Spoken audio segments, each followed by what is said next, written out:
నదిలో గులకరాళ్ళు కొట్టుకొస్తాయి, రాయి ప్రవాహంలో తిరిగి తిరిగి అరిగి అరిగి బొమ్మరాయి అవుతుంది. బొమ్మరాయిని దేవుడు చేస్తారమ్మా.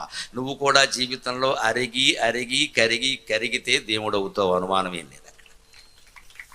కష్టాలకి కరగాలి, అరిగిపోవాలి, తరిగిపోవాలి, బొట్టిగాయలు పడిపోవాలి, నెత్తి మీద బాబోయ్ బాబోయ్ అని గుళ్ళోకి ఎప్పుడు వెళ్ళి దేవుడు కాళ్ళు ఎట్టుకుందామా అనే పరిస్థితి రావాలి. కష్టాలు వచ్చాయంటే అదృష్టం వచ్చింది, దేవుడు గుళ్ళోకి వెళ్ళాలని అప్పుడు అనిపిస్తుంది, లేకపోతే అనిపించదు.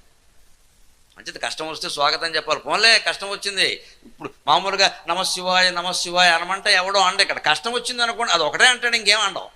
మంచిదే కదా, ఇప్పుడు కష్టం వల్ల అన్నావు కదా, కష్టం వల్ల కాలకంఠుడు గుర్తొచ్చాడు, మంచిదే. కష్టం ఆయనే తీరుస్తాడు, మనకెందుకు.